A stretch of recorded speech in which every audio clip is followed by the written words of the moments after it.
भारतीय चींटीदार चील दक्षिण एशिया का एक बड़ा शिकारी पंछी है। सभी विशिष्ट चीलों की तरह यह भी एक्सिप्टेरिडे परिवार से संबंधित है। विशिष्ट चील अक्सर ब्यूटियोस समुद्र चील और अन्य अधिक भारी एक्सिप्टेरिडे के साथ संयुक्त होते हैं, लेकिन हाल में ऐसा प्रतीत हुआ है कि वे अधिक पतले एक्सिप्टेरिडे हॉक्स के क्रम में अलग हैं।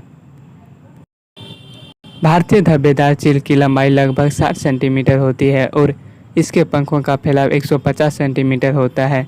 यह चौड़ी सिर वाले होता है, जिनमें सभी धब्बेदार चील में सबसे चौड़ा मुंह होता है। इस प्रजाति में अपने रिश्तेदारों की तुलना में कुछ मिलाकर हल्का रंग का होता है, जिनमें एक गहरा पात्रिका होता है जो आँखों को पंखों की तुलना में गहरा दिखता है। वयस्कों को इसके हल्के गहरे रंग की आँखों और आवाज़ वृत्तियों से बड़े धब्बेदार चील से अलग बताया जा सकता है, लेकिन 3 या 4 महीने के बाद वह पंछी चमकदार भूरे रंग के हो जाते हैं, जिनके सिर और गर्दन के पंखों के सिर मलाईदार होते हैं और धब्बेदार रूप से दिखाई देते हैं।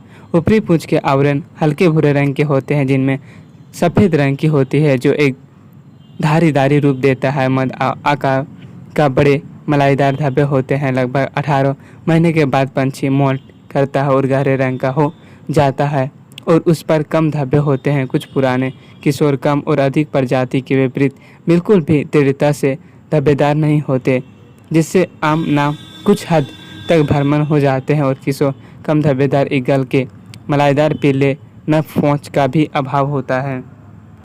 भारतीय चींटीदार चील बांग्लादेश, भारत, म्यांमार और नेपाल का मूल निवासी है। कृषि प्रदेश और उष्णकटिबंधीय शुष्क जंगलों में पाया जाता है।